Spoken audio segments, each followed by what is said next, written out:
Bonsoir David Kayat. Bonsoir. Vous êtes cancérologue. Vous avez été le chef d'un des services de cancérologie les plus en pointe à l'hôpital de la Pitié-Salpêtrière. Vous avez fondé l'Institut national sur le cancer et vous publiez ce livre, L'enquête vérité, sous-titré « Vous n'aurez plus jamais peur du cancer ». C'est aux éditions Albin Michel. Alors on va revenir sur ce livre qui est passionnant parce qu'il est mené un peu comme une enquête policière. Mais avant cela, je voulais avoir votre réaction sur le prix Nobel de médecine qui vient d'être décerné aujourd'hui à deux médecins pour leurs travaux sur le cancer justement. Alors j'ai nommé le japonais Tazuku Honjo et l'américain James Allison. Ils travaillent sur l'immunothérapie. Oui, l'immunothérapie, c'est une avancée considérable dans le traitement du cancer. Si vous voulez, jusqu'à présent, on avait la chirurgie, les rayons, la chimio, les hormones, bon. Mais des traitements très lourds. Des traitements très lourds, très efficaces, mais très lourds.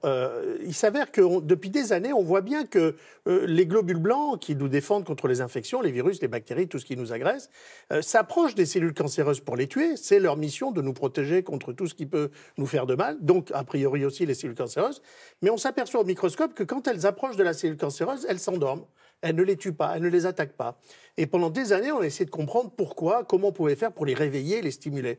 Et Honjo et Allison ont découvert les mécanismes qu'utilisent les cellules cancéreuses pour endormir les globules blancs quand ces globules blancs arrivent pour les attaquer. Les deux mécanismes correspondent à la découverte de cibles qui se trouvent à la surface des cellules cancéreuses, qui sont des molécules, si vous voulez, un peu comme des comprimés, des somnifères, et que les cellules cancéreuses crachent à la figure des lymphocytes, des globules blancs, quand ils viennent pour attaquer.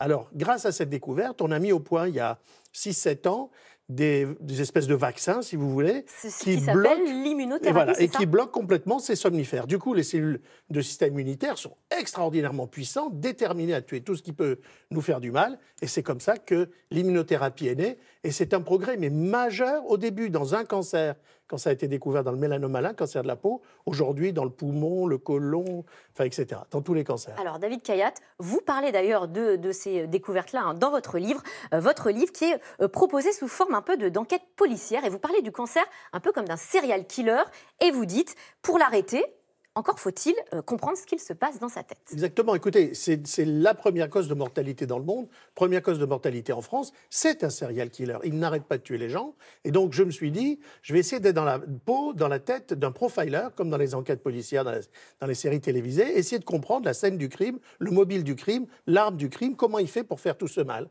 Et donc, je l'ai considéré comme une personne, si vous voulez, et je suis rentré dans son intimité. Et finalement, quand on réfléchit bien, et c'est pour ça que le sous-titre, c'est « Vous n'aurez jamais plus peur », quand on connaît le meurtrier, on a beaucoup moins peur de lui parce qu'on sait le nommer, on sait comment il va faire, etc. Et naturellement, c'est quand même quelque part le moyen de mieux lutter contre lui. Alors, une des découvertes dont vous parlez dans ce livre, c'est le rôle direct de nos émotions sur le cancer. D'ailleurs, c'est une découverte, et vous dites que vous-même, elle vous a surprise. Oui, c'est-à-dire que tous les cancérologues, enfin en tout cas la plupart d'entre nous, on a cette intuition que tellement de patients nous racontent leur vie, leurs problèmes, des choses très pénibles qui surviennent dans les années qui précèdent le cancer, que quand même on a le sentiment qu'il doit y avoir un lien. Mais pendant toutes ces années, dans tous mes livres, dans toutes mes interventions, j'ai toujours refusé d'admettre cette chose-là. Pourquoi ? Parce que je suis un universitaire, un professeur de médecine, et je me sentais le devoir de ne parler que de choses prouvées médicalement, très scientifiques. Il fallait des études scientifiques. Or, finalement, on peut pas prouver que le stress donne le cancer. Pourquoi ? Parce que pour le prouver scientifiquement, il faudrait prendre des gens, donner un stress, faire vraiment beaucoup de mal à la moitié d'entre eux et voir s'ils vont avoir plus de cancer que les autres. Mais c'est le même principe que le parachute. Vous ne pouvez pas prouver que le parachute va sauver les gens qui tombent d'un avion. Parce que pour faire ça, il faudrait prendre deux types, un avec un parachute, un sans, les pousser les deux et voir s'il y en a un qui survit et pas. Donc voilà, aujourd'hui, après 45 ans de lutte contre le cancer... on se rend compte du lien voilà, je entre me suis dit, le stress ça suffit. Je veux savoir si c'est cancers. vrai ou pas. Et j'ai travaillé pendant plus d'1 an sur tout ce qui a été écrit, tout ce qui a été, toutes les recherches, toutes les études. Et je suis arrivé à la conclusion que vraiment, il y a un lien. Naturellement, ce n'est pas la force du tabac ou de la malbouffe. Mais il y a un lien, ça augmente le risque de cancer. Et chez ceux qui ont déjà un cancer, ça augmente le risque de rechuter. Alors, professeur Kayat, vous parlez justement d'une de vos patientes. C'est Florence, elle a 28 ans. Vous la suivez depuis de longues années. Et vous arrivez à tempérer, si on peut le dire, son cancer. Et puis, soudainement, le cancer la foudroie. Et en 3 mois, elle meurt. Et, voilà. Et à partir de ce moment-là, vous découvrez... ça a été la goutte qui a fait déborder le vase, si vous voulez, ce qui a déclenché mon travail. Cette jeune femme que je suivais depuis 7-8 ans allait de rechute en rémission, de traitement en repos. Et puis un jour, subitement, son cancer, je tenais bien, et subitement, son cancer a explosé. En moins de 3 mois, malgré tous les traitements que j'ai pu imaginer, elle est partie. Mais quelques semaines avant de mourir, elle m'a raconté que dans les semaines qui avaient précédé la rechute, son mari l'avait quittée et qu'elle ne se sentait de toute façon plus en mesure de continuer son combat si difficile, si long, si lourd, seule, sans son mari. Et d'autre part, le fait qu'il l'avait quittée, pour elle, voulait dire qu'elle n'avait plus de valeur, qu'elle était dégradée dans son image à cause de la maladie. Et donc, c'était comme un suicide, si vous voulez, ce cancer. Et finalement, la thèse que à partir de là, j'ai fait ce travail qui aboutit à ce livre, cette enquête quasi policière. Mais l'hypothèse que je défends dans ce livre, c'est que finalement, nous sommes nos cellules. C'est-à-dire, mon corps, il est constitué d'1 million de milliards de cellules. Chaque cellule participe à un organe, le cœur, les poumons, les reins, etc. Mais finalement, je ne suis que mes cellules. Et mes cellules sont que moi. Nous sommes nos meilleurs anti-cancers. Mais bien sûr, parce que mes cellules, c'est elles qui doivent à la fois éviter d'avoir un cancer, s'il y en a un, essayer de le contrôler, de le détruire. Donc, je suis tout. Je suis la maladie et le traitement. Si je souffre, mes cellules souffrent. Voilà. Si j'abandonne la lutte, si j'aime, c'est parce que mes cellules aiment. Si je suis malheureux, c'est que mes cellules sont malheureuses.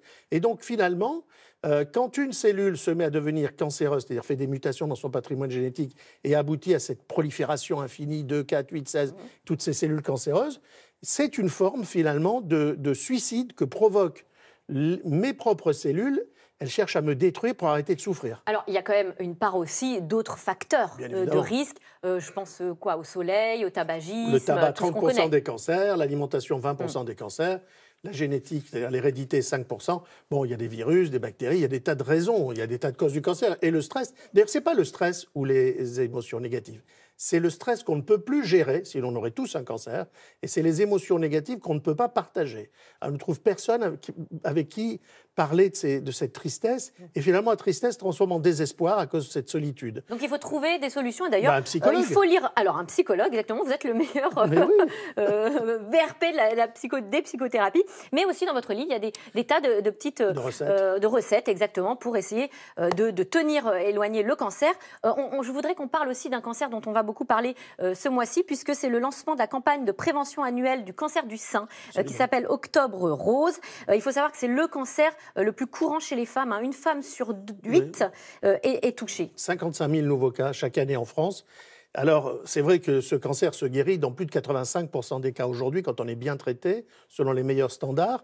Mais enfin, il reste 15%, et ça fait quand même 11 000 femmes qui meurent chaque année en France du cancer du sein, ce qui veut dire que toutes les heures, 24 heures sur 24, 7 jours sur 7, en France, il y a une femme qui meurt du cancer du sein. Donc le combat n'est certainement pas terminé. Et alors, nous avons mis en place pour bien le dépister, justement. Voilà, moi j'ai mis en place à l'époque du plan cancer le dépistage national organisé. Vous êtes invité, c'est gratuit. Vous allez chez votre radiologue, on a vérifié la qualité du radiologue, de sa machine. À partir de 50 ans? À partir de 50 ans jusqu'à 74 ans. On discute entre 40 et 50, mais à partir de 50 ans, c'est en place. Le seul problème, c'est que pour réellement obtenir un gain sur la mortalité, pour éviter la mort de milliers de femmes, il faut qu'au moins 70% des femmes de la classe d'âge aillent au dépistage. Aujourd'hui, on est à peine à 50%, 14 ans après avoir mis en place ce système. Et les raisons, bien sûr, sont multiples, mais finalement, c'est pas bon. C'est un cancer qui est particulièrement on a fait des sondages. psychologiquement. On a fait des sondages pour comprendre pourquoi elles n'y allaient pas, ces femmes. Et en fait, vous avez il y a beaucoup de femmes qui pensent qu'il vaut mieux pas toucher les seins, parce que sinon, ça va donner le cancer. Il y en a qui se disent que de toute façon, qu'on le découvre tôt ou tard, c'est la même sanction, et je vais mourir, donc autant que je le sache le plus tard possible. Il y a beaucoup de femmes qui sont dans des situations de précarité sociale, qui n'ont pas le temps d'aller faire la mammographie, qui se disent déjà ils luttent pour essayer d'avoir de quoi manger et s'occuper des enfants, donc aller en plus voir le gynéco, le radiologue, c'est compliqué. Il y a aussi des raisons culturelles, il y a des populations qui ne peuvent pas montrer leur sein facilement. Bon, il y a plein de raisons, mais c'est clair que c'est dommage parce que des femmes meurent parce qu'ils n'auront pas à faire ce dépistage. Eh bien, merci, professeur Khayat. Et on rappelle donc le dépistage du cancer du sein entre 50 et 74 ans, tous les 2 ans. Merci à vous. Merci. Je rappelle le titre de votre livre, L'enquête vérité aux éditions Albin Michel.